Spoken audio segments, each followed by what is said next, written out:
ବାପା ପୁଅଟିକୁ ମଣିଷଟିଏ କରିବା ପାଇଁ ଅକ୍ଲାନ୍ତ ପରିଶ୍ରମ କରୁଥାନ୍ତି।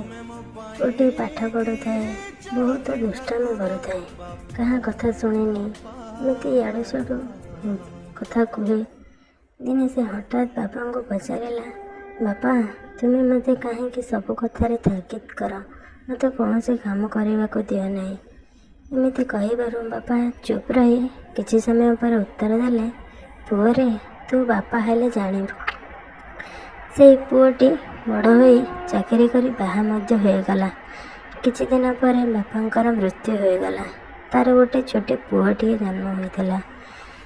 ସେଇ ପୁଅଟି ବଡ଼ ହେଲା ପରେ ଯେତେବେଳେ ବାପା ପୁଅଟିକୁ ତାଗିଦ କରିବାକୁ ଲାଗିଲେ, ପୁଅଟି ଯେତେବେଳେ ଦୁଷ୍ଟ ହୋଇଥିଲା ସେତେବେଳେ ବାପାଙ୍କ ଆଖିରେ ଲୁହ ଛଳ ଛଳ ହୋଇଗଲା। ସେ ମନେ ପକାଇବାକୁ ଲାଗିଲା ତାର ଛୋଟବେଳ କଥା। ମୁଁ ବି ଠିକ୍ ଏହିପରି ହେଉଥିଲି ଛୋଟବେଳେ। ବାପା ମୋତେ କେତେ ପାଟି କରିଛନ୍ତି। ପାଟି ସିନା କରୁଥିଲେ, କିନ୍ତୁ ତାଙ୍କ ଗାଳି ପଛରେ ଲୁଚି ରହିଥିବା ପ୍ରେମ ମୁଁ ଜାଣିପାରିନଥିଲି। ବାପା ତୁମେ ଫେରି ଆସନ୍ତ କି? ଏମିତି କହି ଆଖିରେ ଲୁହ ଭରା ଆଖି ନେଇ କାନ୍ଦି